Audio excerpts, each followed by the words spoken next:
per TV parental guidelines. Knowing that we are going to respect one another, lift each other up.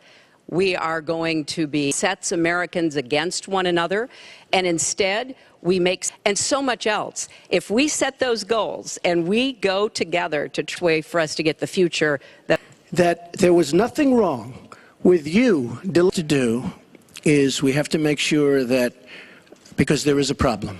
I mean, whether we like it or not, and we can be very politically correct, but whether we like it or not, come in and report when they see something going on. When they see hatred going on, they have to report it. As an example, in San Bernardino, many people saw the bombs all over the apartment of the two people that killed 14 and wounded many, many people.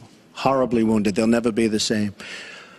Muslims have to report the problems when they see them. And even someone like Captain Khan, the young man who sacrificed himself defending our country in the United States Army, has been lost, a particularly well-known one with Muhammad Ali.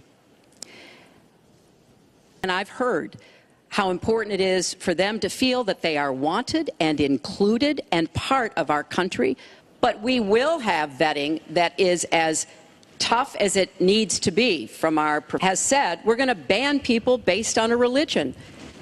How do you do that? We are a country educated without causing great distress within our own country. Are we going to have religion? United States, that I can tell you. Thank you, Mr. Trump. I want to move this, but he lives in an alternative reality. And the Russians in the air bombarding places in particular because they're not going to come to the negotiating table for a diplomatic of Russia. Russia has decided that it's to our inner cities. She's been talking about it for years. As usual, she talks about it, nothing happens. She doesn't get it done. Same with the Latino, don't get it done. You go into the inner cities and you see it's for jobs are essentially non-existent. I mean, it's, you know, and I've been saying about people with disabilities. He's never Supreme Court justice. We begin with your 2 minutes, Secretary Clinton. Thank you. Well, you're right. This is one of the most important issues in this election. I want to actually understand what people are up against, because I think it's possible for people of color and older people and young people to be able to consider. And among the ones that he has suggested and would take us backwards, I want a Supreme Court that doesn't always side with corporate, very clear views about what I want to see to vote on the person that President Obama. Out of time, Mr. Trump. We have one more question, Mrs. Clinton. As we